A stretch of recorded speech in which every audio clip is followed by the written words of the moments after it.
നീ എന്താണ് പഴം പോലെ ഇരിക്കുന്നത് എന്നൊരു ചോദ്യം നമ്മളോട് പലരും ചോദിച്ചിട്ടുണ്ടാവും, നമ്മളും പലരോട് ചോദിച്ചിട്ടുണ്ടാവും. അത് കേൾക്കുമ്പോൾ അതൊരു മോശം കാര്യമായിട്ടാണ് നമുക്ക് തോന്നാറുള്ളത്. പക്ഷെ പഴം അത്രയൊരു മോശം വാക്കാണ് അല്ല. ഈ പഴത്തിന് ഒരു വലിയ പ്രത്യേകതയുണ്ട്. സാധാരണ പഴം വളരുമ്പോൾ ആ വാഴക്കൊല അത് വളരുന്നത് താഴോട്ടായിരിക്കും, കാരണം ഗ്രാവിറ്റി. പക്ഷെ കുറച്ചു കഴിയുമ്പോൾ അതിന് സൂര്യപ്രകാശം കിട്ടാതെ വരും. എന്താണ് കാരണമെന്ന് അറിയാമോ?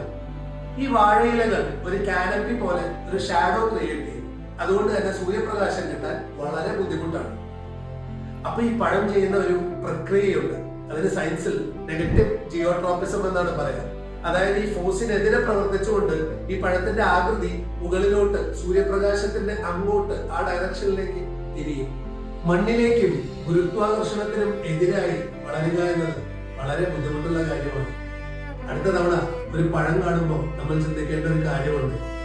പ്രതികൂല സാഹചര്യങ്ങളെ മറികടന്ന് എങ്ങനെ അതിന് സൂര്യപ്രകാശം ലഭിക്കുന്നു എന്നത്. അപ്പൊ നമുക്ക് മനസ്സിലാവും വൈ ബനാനാസ് ആർ കർവ്ഡ് എന്ന്.